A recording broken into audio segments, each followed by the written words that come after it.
We are called to shine for Jesus everywhere. It does not matter if you're a politician, you're a lawyer, you're a doctor, you are called to shine. So go ahead and shine in Jesus' mighty name.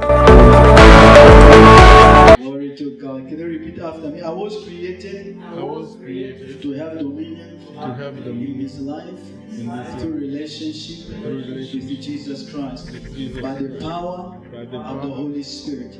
My dominion is in Christ today, now. Today I will see the glory of God. My heart is ready to receive all that the Lord has for me. In Jesus' name. Amen. Remember, just a quick reminder, on the 25th, 26th, and 27th, we are having, we have the flyers. And then a car, please, auntie, in that bag, if you can bring me some flyers so we don't forget. If you want to, again, take one or two. If you have a friend, this is the best time to invite them.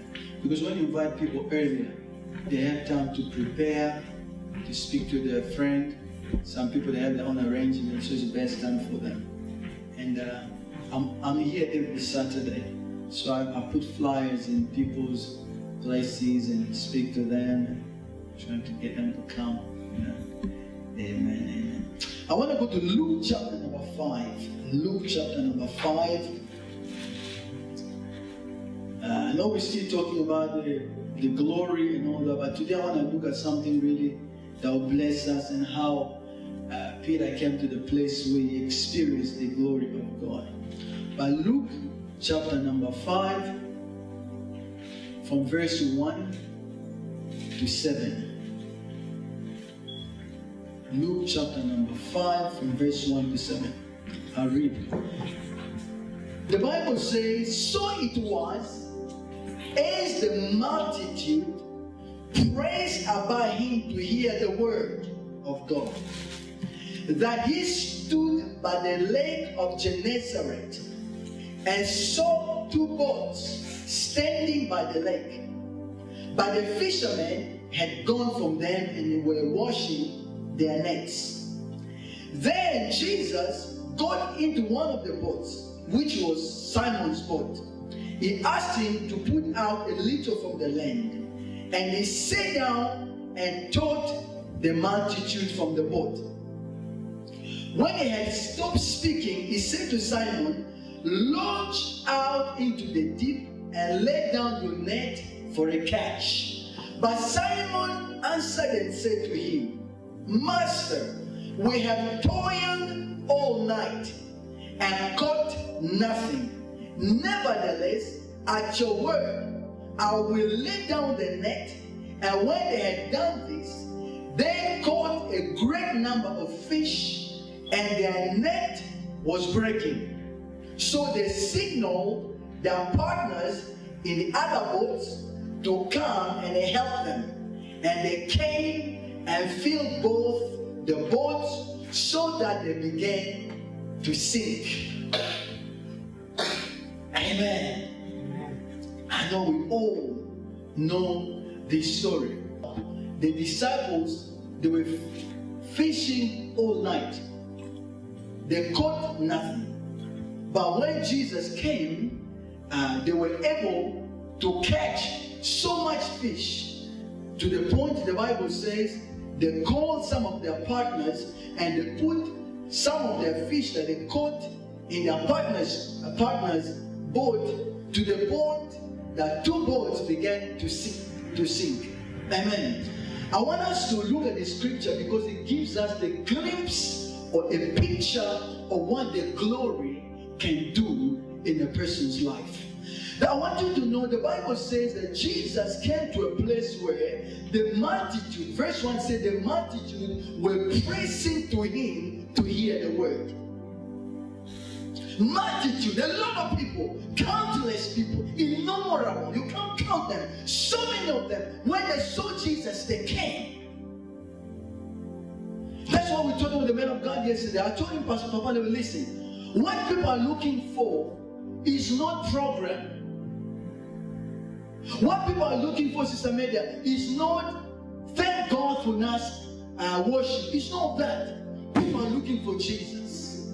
In this particular place, there was no choir, there was no barbecue, there was no party, but the Bible said the multitude, the praise to come. That's why our desire is to create an atmosphere where Jesus can come. Because when Jesus is in the place, that place is transformed to the place of possibilities. That place is transformed to the place of sign, wonders, a miracle, the place of glory. And when these things begin to happen, people will be attracted to that particular place. I was telling Papa yesterday, listen, this place is not far. We travel from here to Nigeria. People travel from all over the place. No, it's not far. Once the glory of God hits the place is never far. People will begin to say, you know what? I live in Perth, Papa. I think this is my church. They will leave Perth, they want to come and live in Sydney because they see the glory of God. And that's why I want us to be a church where no matter what it takes, let's get Jesus in the house. Because I know once Jesus is in the house, the sick will be healed. The blind eyes will be opened. The lame will walk. People are demon possessed, demon oppressed. They will be delivered in the presence of Jesus. So they create the atmosphere. And to create an atmosphere, it will demand sometimes sacrifice. Human program will never enhance the gospel of Jesus. Human program will never change the mindset of our generation. Human program will never impact any generation. What will change our generation is the presence of Jesus. But what we have done in our generation, we have substituted, we have changed the presence of Jesus with program. That's why you see in our churches today, they tell you, oh, we have a conference. Come after that, we're going to have a barbecue. And people say, we are going to have a baby dedication. After that, there will be a lot of drink and a lot of food. So people are going there not because they're gonna see the presence of Jesus. We are going because they're gonna be what? A lot of drink and a lot of food. So we try to come up with a human plan to substitute the reality of Jesus Christ. But I tell you what, let's do whatever it takes. Because in the presence of Jesus, that way fulfillment comes. And the Bible says here, the multitude, it means that people you can't even count. Jesus did not call them, Sister Megan. Jesus did not invite them. There was no posters, go invite people, no. There were sometimes, like I told you last time, Jesus would come in the city, he has to hide. He had to hide because if people find out that Jesus is in that house, the whole city want to come there. And the Bible tells us in Hebrews 13:8 that Jesus Christ is the same yesterday, today, and forever. So if we create an atmosphere where the reality of Jesus is tangible, the same crowd that followed Jesus 2,000 years ago, they're going to follow Jesus where Jesus is in a tangible manner. But the problem is, we talk about Jesus, but people do not experience the reality of Jesus. Let's create an atmosphere that Jesus can feel comfortable. An atmosphere of love, forgiveness, humility, prayer, commitment. Keep on pressing. There's the man of God who was saying, keep on pressing and trusting God. That atmosphere that Jesus will be comfortable. But what do you know? The Bible says they came and they were pressing. Meaning, Sister Meda, they were pushing to hear the word. Because it was a multitude and Jesus was there. So they didn't know how to get to him. It's like you come to a meeting and there's so many people, you are trying to press. So at least you can have a spot, you can hear what Jesus is saying. So which tells me to get the word from God is not easy. Because we see people say, oh, God speaks and it's easy. No, it is not easy. It's not easy. You need to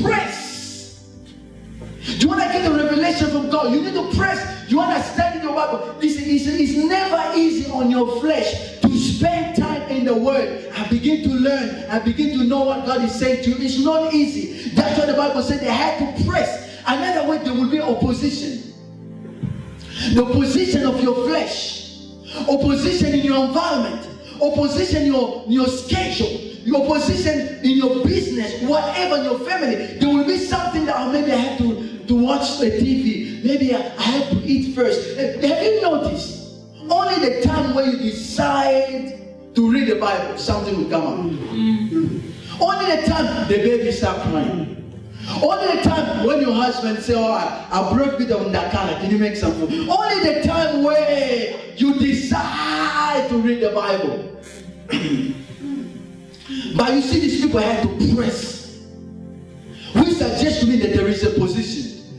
Which suggests to me that it's not always comfortable. But in spite of the discomfort, you and I have to make a commitment that I'm going to hear a word from God. I'm going to spend time in the Word. I'm going to try to know what is Jesus saying. I'm going to try to find out what is in God's heart for me. And that will come to relationship with the Word of God.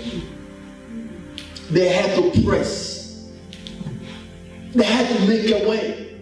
And I want you to know that pressing to get the Word, pressing to get the revelation, pressing to understand the mind of God, pressing to understand the will of God is nobody's responsibility. The pastor can teach you, the pastor can inspire you, but at the end of the day, you must have your own personal relationship with Jesus, because Jesus is your Lord and your Savior, and you have to put it on you that is your responsibility to know the voice of God, to know the mind of God, and to know the will of God for your life.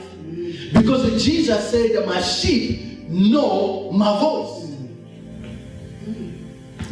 The Bible says they begin to press. And when they begin to press, because there was such a big crowd, Jesus looked around and said, "No, the crowd is so big. If I allow these people to keep coming, they're going to crush me, because there are too many of them." So because he was close to the river, and he saw two boats there, and one boat was Peter's boat, and he entered in the boat. Now I want you to know this. He was standing there all this time. But when people begin to press to hear the word, he moved. I want you to know that God is moved by his word. You see, sometimes we complain about situations, we complain about circumstances, we complain about the challenges of life. I want you to know God is not moved by situation. He's not moved by whining. He's not moved by whinging. He's not moved by complaining. God is moved by his word, because our God is a covenant keeping God. God is the word. So if you want to move God in your situation, you want to move God in your finance, you want to move God in your health, you want to move God in your marriage, you want to move God in the church, you have to start with the word. The Bible says in the beginning was the word. So you begin to speak the word over their situation. If it's your finance, you must know what the Bible says, the promises of God over your finance, and you begin to speak the word. And when you begin to speak the word, God moves over the word. He said to Jeremiah, I watch over my word and I fulfill my word. And he said to Isaiah in Isaiah 55 that my word is like rain. It will never come out of my mouth in vain, but it will accomplish that which I sent it for. It will fall. It means that when you begin to put the word of God in your mouth, you are creating an atmosphere for God to move and God to do something in your life. And the Bible says that in Psalm 133 verse 21, that the angel of the Lord, they hearken to the voice of his word. So when you commit yourself, you make a decision, I'm going to know the word of God, I'm going to live by the word of God, I will do what the word tells me. What you are doing, you are creating an atmosphere where angels will begin to move. Because remember, according to Psalm 34 verse 6, the Bible said the angel of the Lord are camped around those who fear him. So you and I, as you are sitting there, you have an angel. And that angel that was assigned to you.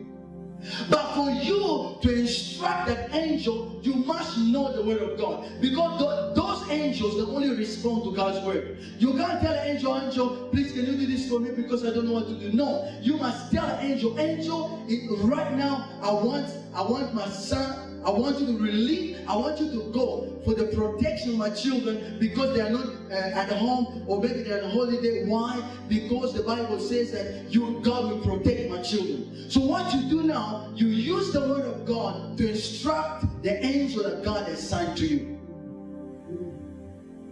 Without the word, you can never walk in the supernatural.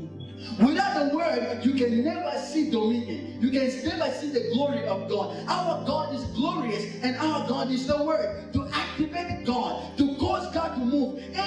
When you begin to speak the word, God begins to move. It might take some time, but if you keep speaking the word, keep speaking the word, keep speaking the word. The Bible says that the word of God, the book of Jeremiah, it is like the hammer that breaks the rock.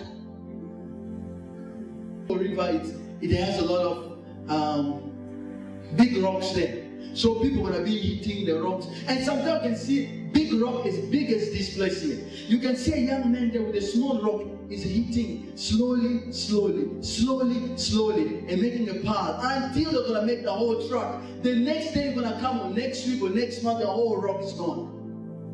That's what the word of God is like. You keep hitting it. Sometimes you don't see the impact. You say, Pastor, I've been speaking the word like you told me, I've been confessing, but nothing is changing. It might take some time. Because what is happening is that when you don't see the word working, the word is working inside. Remember in Mark chapter 11, Jesus was passing by, he saw a fig tree. When he saw a fig tree, because he was hungry, he said, let me go find some fig on that tree. And when he was there, he found no fig. And he cursed the tree. He said, nobody will eat a fruit from you ever again from this day forward. And then he left. Nothing happened. He left. And the next day they were passing by there, and Peter looked at the tree, and the tree was dried up. He was very shocked. He looked at Jesus and said, Jesus, Lord, listen, this tree you cursed yesterday, look, it dried. But Peter did not understand. At the time that Jesus spoke to that particular tree, the tree started drying from the root. You see, when you are speaking situation, when you begin to speak the word, the word begins to work in an invisible situation, in an invisible realm. But you don't see it. You think that God is doing nothing. Lord, we've been praying, fasting, and speaking the word. No, God is working. Sometimes you think God is working to change the situation. Maybe God is working in me. God is changing me. God is changing you as a pastor. People come, they hurt you, they walk away. God, when I see how you're going to react. So God is changing you. Once that the word is mature, once that word is fulfilled, then God can trust you with what you're expecting from God. So now, you see now, So you see, when you come to that place where now God begins to trust you with your expectations. Why? Because the word has fulfilled its work. But the problem is we don't allow the word to fulfill its work. So what do you do? That when you pray, say, Father, I believe this here. Just like Jesus, you say, this fig tree dried and died. Nothing happened. And you're going to come and say, I was trusting God for 100 people. How come now we are 30? How come we are 40? We were 200, now we are 40. You see, you are looking at the situation. Jesus didn't look at the tree. He just spoke and left. You know that the word is working.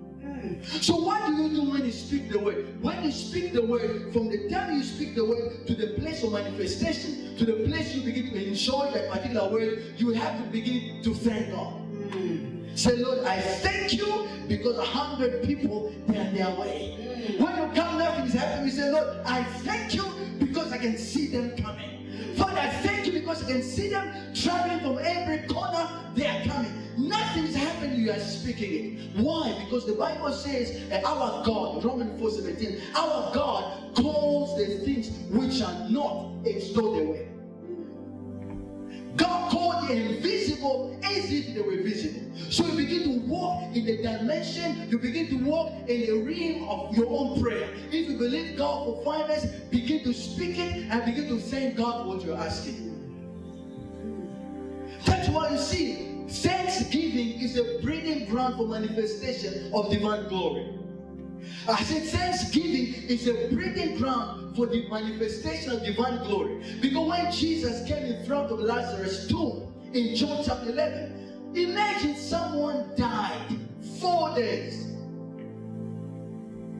Now, if it was you or me, they call you, they say, Brother Jethro, come. There's a baby or someone who's dead somewhere. Can you pray for him? You're going to start speaking in tongues. You start doing all gymnastics, you sweat, and also all that is embedded in fear. But Jesus came. Imagine someone died for 4 days, Dada. No sweating, nothing, just stood there. He said, Father, I thank you. Because I know you always hear me. So thanksgiving now, it was the breeding ground for the manifestation of the glory of God. Because he told Mary, he said, Mary, if you believe, you're going to see the glory of God. But himself, because he believed, he just came and thanked God.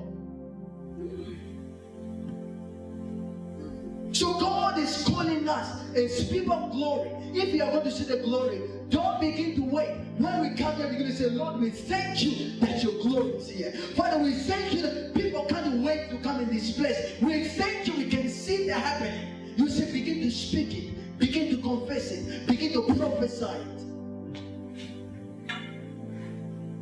They pressed, and when they pressed, they moved Jesus. How many of you want to move God in your life? We move God in our life to the Word. My question is, how much of the Word do you have? The Bible says you can only give what you have. Now, if you don't have the Word in you, you can't release it out of your mouth. So the Word must be in the reservoir of your spirit. And the only way that the Word can enter in the reservoir of your spirit is through meditation, through reading. As you begin to read, you begin to intoxicate your spirit with the Word. And when the season comes, you begin to speak it. And I want you to know this. The Bible says, watch this. The Bible says when they pressed him, Jesus came, it was close to the lake. And that lake was called Gennesaret. Can you say Gennesaret? Or say Gennesaret? Gennesaret, man of God, is a Hebrew word. It means garden of riches, garden of wealth, the place of prosperity, the place of money, the place of plenty, the place of breakthrough. Now I want you to notice this. The Bible tells us these fishermen were in Gennesaret. They fished all night. They caught nothing. They left, they went. But they did not know that the place they were living, it was called Gennesaret, is the garden of riches. But you see, sometimes people will leave a place where there is a glory of God coming. So when they left, Jesus came. You see, sometimes when people leave you, say, thank you, Lord, that you left me. Because sometimes when people leave you, it's not Jesus who want to come. But the problem is they did not know that place was called the Garden of Riches. And I believe that these people, they judge this particular lake by their experience, by the predicament, by what they saw, by what they experienced. They saw this lake, nothing's happening. We move on with our lives. And in the church, nothing's happening. We are looking for a next opportunity. In this business, nothing's happening. So they move out. But they don't know when they move out, they made the room for God to come, for Jesus to come. And they left a place of breakthrough. They left a place of a miracle. They left a place of signs and wonders. They left a place of glory. They didn't know. The Bible said they abandoned their nets, they abandoned their boats, they left.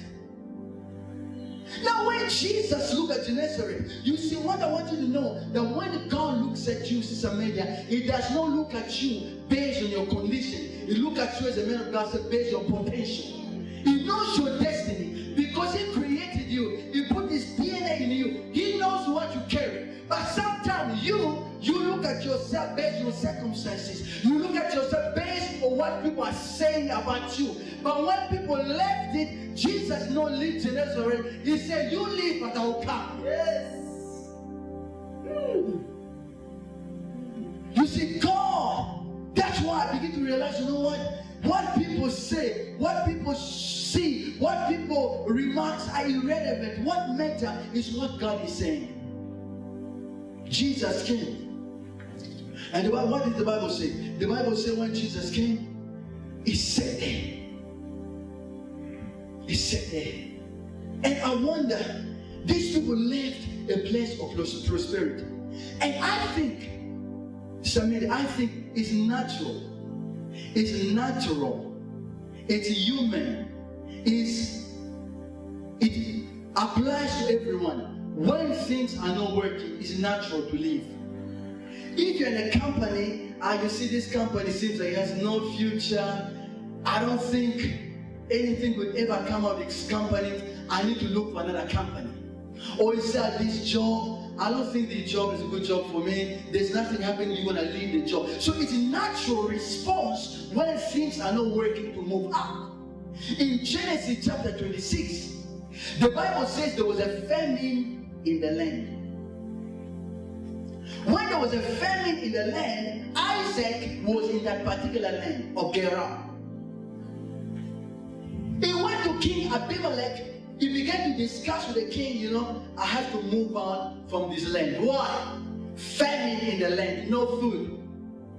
Nothing is happening here. Like man of God said, I'm wasting my time here. I have to move. And that's natural. But before, you see, sometimes we forget. Isaac forgot, even though he was in the land of Gerar, when there was famine, but he was in covenant with El Shaddai.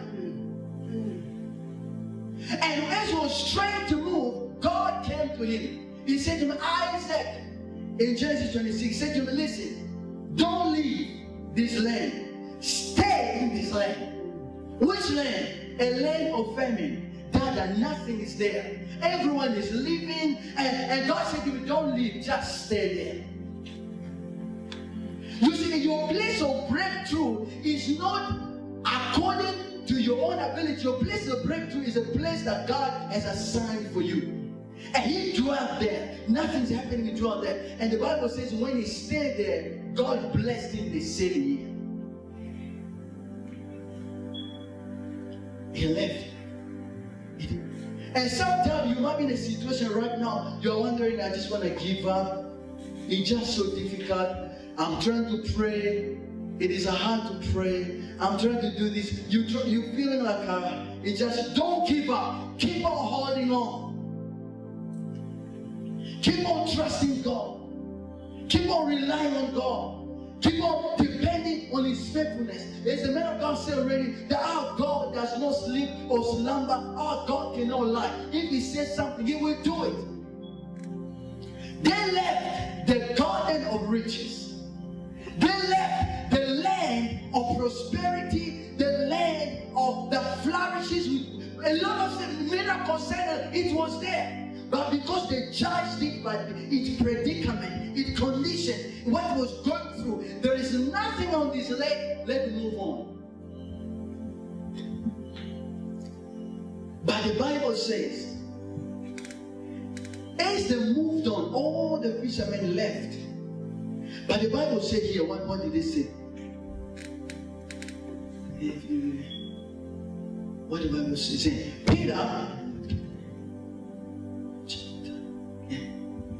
Peter was still there. Everyone left. But for some reason, Peter knew, let me just hang around here.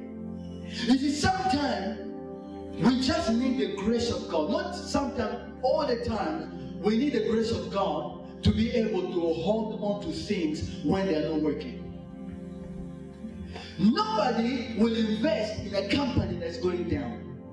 If you have a business that they open up a business, your business, you put $100 there, and you start selling, you sell everything, including the benefit, the capital. You invested $100, and next you got include the capital, now you will have $80. You say, let me try again. You invested $80, now you have $60. I want to continue. You're gonna stop because this is not. This is a liability. It's not an investment. It's taking away from you instead of adding to you. And it's natural. But for some reason, all the fishermen left. But the Bible says Peter was still around there. You see, we need to trust God. That when there is potential there, when there is a place of possibility, maybe you don't see it with natural eyes. Maybe you don't see it with your natural feelings. Maybe you don't see it with your natural predisposition. But if it is a place of potential, the place that God has released His presence there, you need the grace of God to allow you to hang around. How many times you just feel like I'm quitting? Lord, I just want to quit. I can do better. I can do better with my life. People think I've been the pastor. They take me for granted. I can go get a job and live my life, raise my kids. You just feel like doing that. But for some reason, God said, keep on holding on. Something is there. And Peter hung around. Peter hung around. I want you to know this. Nothing is there. They didn't catch any fish. Nothing is happening. But Jesus came to him. He said to him, give me your boat. Now I would think this is the most difficult time of Peter's life. I didn't catch anything, so I don't want to give anything because I'm in a hard situation. Times where challenges, you are going through the challenges of life. You don't know what to do with yourself. You don't know what to do with your family. But during that particular time, God said, I want you to give me more. More of your time in prayer. You say, Lord, remember I used to pray all night, fast 21 days, doing this. Still it didn't happen. But you asked me to give you more. If it was happening for me, I would love to give to you. But nothing's happening. I pray for the job is not coming. I pray for nothing coming my way. But yet you are asking me for more. You see, Peter got nothing, but Jesus says, still told him, give me your boat. What are you going to do when God asks you for something when the odds are against you?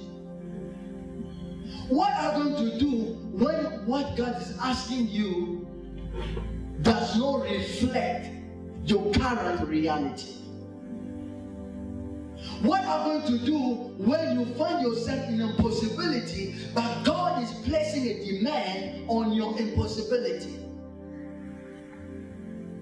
Peter, he said, I will give. I got my boat, I'll give it to Jesus. I got no fish, I'll give my boat to Jesus. Like you see people here, Papa Postel and all, I said the church is small, but I'll give my talent to this young generation. I know there's something about God here. I know this place is a place of God, and I know this place is a place of blessing. I just want to give. I'm not just going to move out because I don't see it. I'm going to give. So he's giving his talent, his ability, training these young people. People are giving.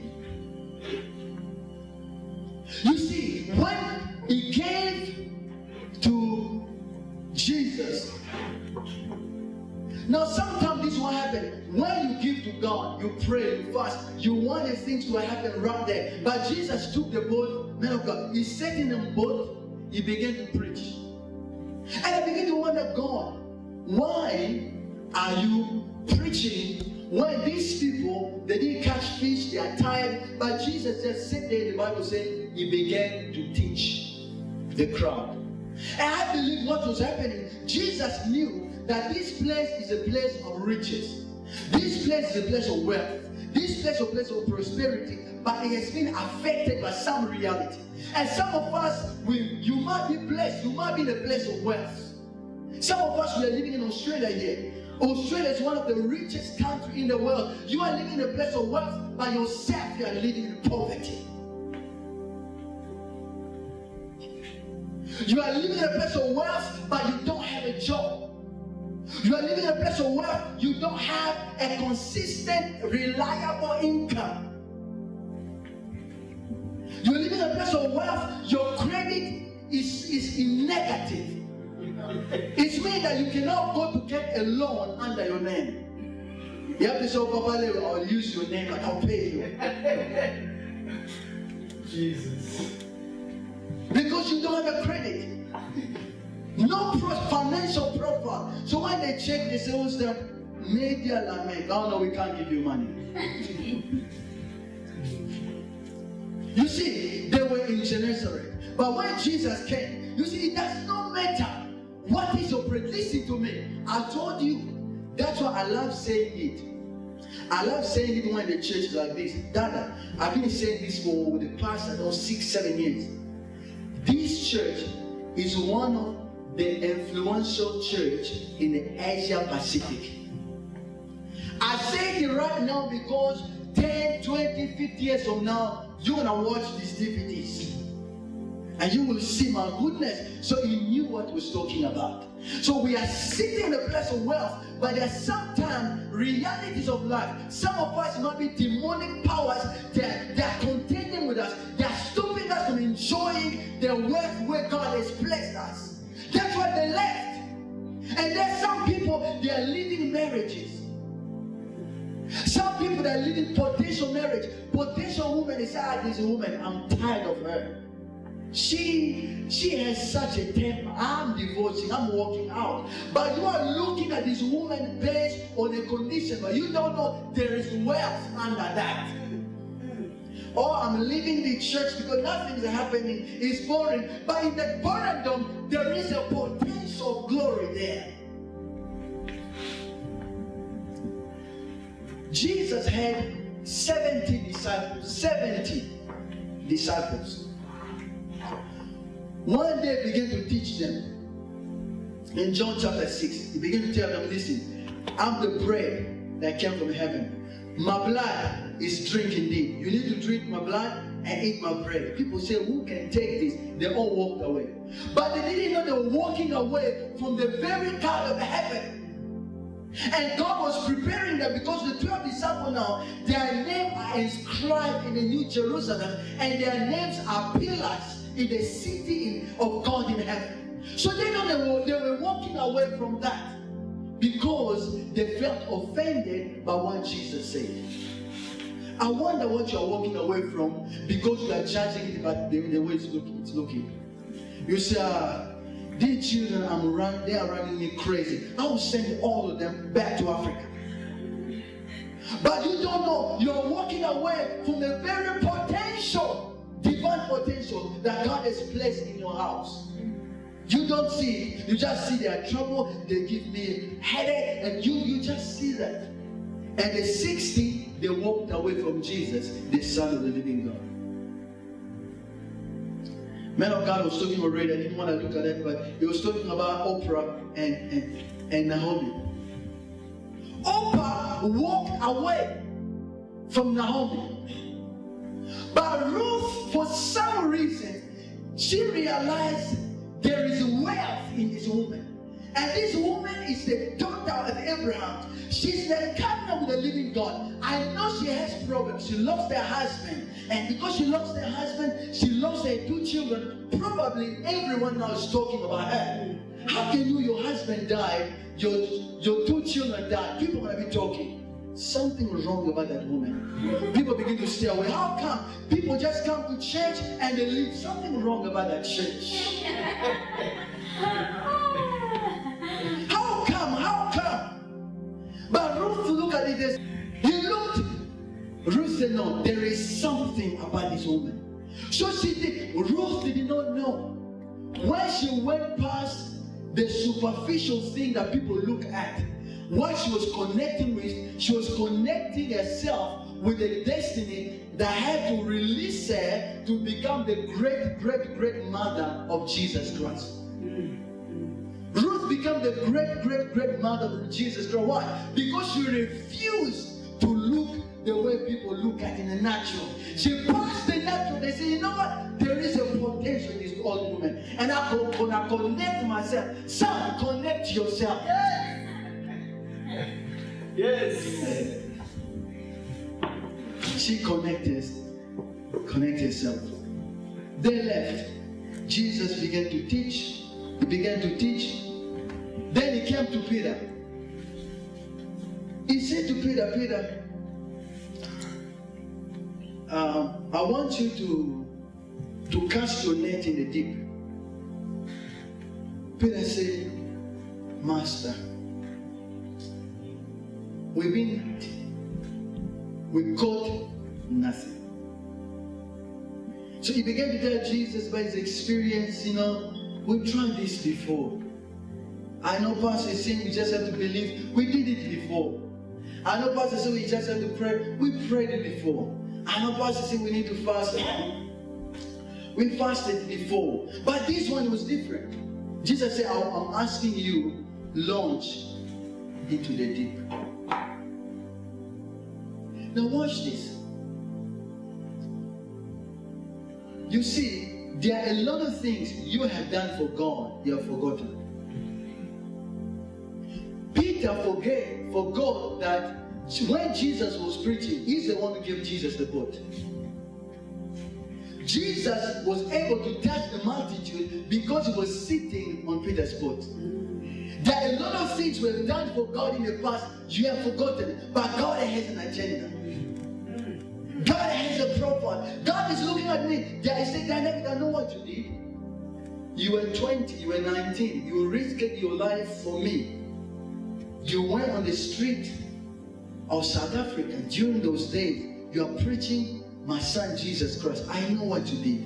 But I forgot.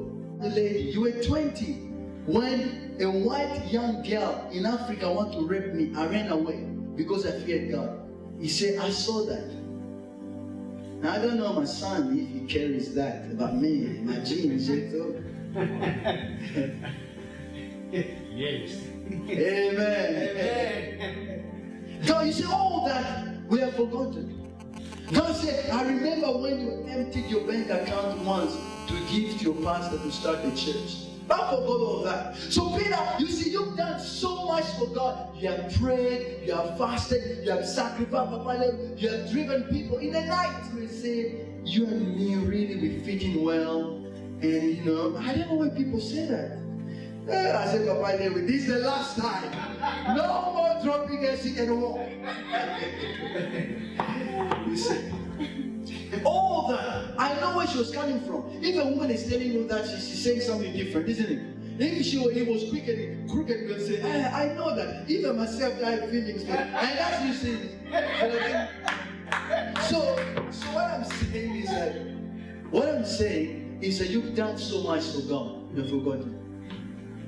My daughter there, she came, she took all her salary, she gave to me. After she gave me a salary, I ate the salary, she lost her job. Jesus not said, now it's time now to reward you for your boat. He said, now Peter, when I got this boat, it was empty. Now when I feel it, Peter said, no, Jesus, this is my experience. We fished all night. We caught nothing. But at your word, I will cast out the net.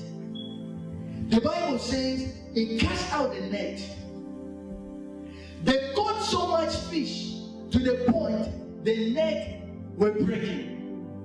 So they had to call other fishermen, please come. It's too much fish here. Look at the neighbor and say, plenty. Plenty. Or say plenty. Plenty. They say, we're going to come to a place where say, let it happen, Papa Costo. Please let's take some few worship people. Let's send them to that church there that's serving. Too many of you. How many play drums? And money? How many of you? Oh, we are 12. 12 people play keyboard. Drums. How many people play keyboard? Oh, we are about 15. 15. 7 of you go there. How many? There are too many. And then when that time, Sister Bonnie, that's when you're gonna be telling people, you don't come on practice, you come late. After half an hour, you're not singing on Sunday. Yes. People have to come on time because even my own children, I say, no longer we have to go, otherwise dad is no longer involved. If we don't go, we won't be listening to play. Listen, I want you to see that it was time to reward them. They call others, they begin to help others. Now close with this. Watch this. Tell me that watch this. Where did they catch the fish? In the same lake. Yes. The fish all night, they caught nothing. They did not change the environment, but the result changed. They did not change the boat, but the result changed. They did not change the net, but the result changed. That's what I'm telling you, the beauty and the power of the presence of Jesus. It's mean that when Jesus stood there, all the fish, those were the north, the south, they said, the master is there. We better go in his net. We have to go. Yes. So the fish could not have help. All of them, they left, left and right, center. They came from all over the place. They say, yes, sir, we are ready to be eaten today. Yes. Because Jesus was there. Sometimes we think, oh no, we need to change the environment. This place is too hard. Pastor, you need to come in here every Saturday. You give the flyer, you talk to people. Nobody's here, nothing's happening. Sometimes it's not about the place. We put pressure on the place. It's not about the place. You have to put pressure on Jesus. Jesus said this. Listen to this, man of God. Catch this. Jesus said, I'll close with this. This powerful. It just came on me. Jesus said this. He said in Matthew 7 from 36 to 39. He said, the harvest is plentiful, but workers are few. He said the harvest is what? Plentiful. Workers are what? Few. Then Jesus said, he didn't say go look for the workers. He didn't say go evangelize. He didn't say that. He said pray the Lord of the harvest. So watch this. This is amazing, Papa Costco. You need to listen to this. You need to listen to this. This is amazing. God is telling us that the harvest belongs to Him. All the people you see. Because you see to Ezekiel, you see everyone you see in this land. Their heart of the Father and the heart of the sons, they're in my hand. But He gave us the job. He said, go win the souls. And those souls are already in hand. But He said, before I give you these people, you need to pray. The harvest is plentiful. I'm the Lord of the harvest. It's not about the people. It's about the Lord of the harvest. So if your church is having problems, the problem is not the people. Then if you have to blame somebody, blame God. Because He's the one who's holding them. But He tells you now, I want you to participate. I want you to work. Jesus said, He said, the harvest is ripe in Aivia. It's ready. He said, lift your eyes because the field is white. It's ready. But in order for me to release to you, you must pray. Then He's telling us now, prayer therefore becomes the mechanic in the kingdom of God to pull people from the kingdom of darkness in the kingdom of light. If we don't pray, we are not going to see any breakthrough. So prayer is the key.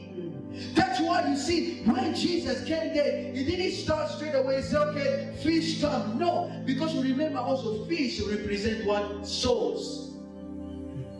Because we are fishers of what? Of men.